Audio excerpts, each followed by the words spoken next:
নিজ হাতে family card দেখালেন তারেক রহমান এবং ফ্যামিলি কার্ড নিয়ে কি বললেন ভিডিওটা আগে দেখুন। এই জন্য এইরকম একটি ফ্যামিলি কার্ড আপনাদের কাছে পৌঁছে দিতে চাই মা বোনদের কাছে।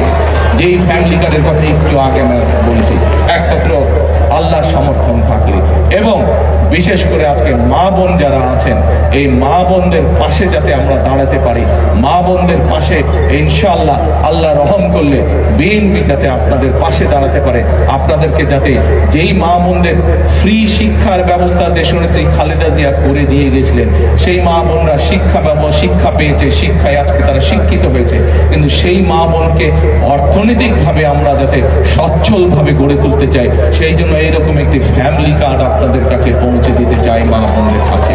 কিন্তু সকল কিছু নির্ভর করবে একমাত্র রব্বুল আলামিনের রহমতের উপরে। আমরা যদি আল্লাহর কাছে চাই, আল্লাহ হচ্ছে রহমানুর রহিম, আল্লাহ যদি আমাদেরকে তৌফিক দেন, আল্লাহ যদি আমাদেরকে রহম করেন, তাহলেই আমরা একমাত্র আমাদের কাজে সফল হব। এই ভিডিওটা সর্বোচ্চ পরিমাণ শেয়ার করে সবাইকে দেখার সুযোগ করে দিবেন।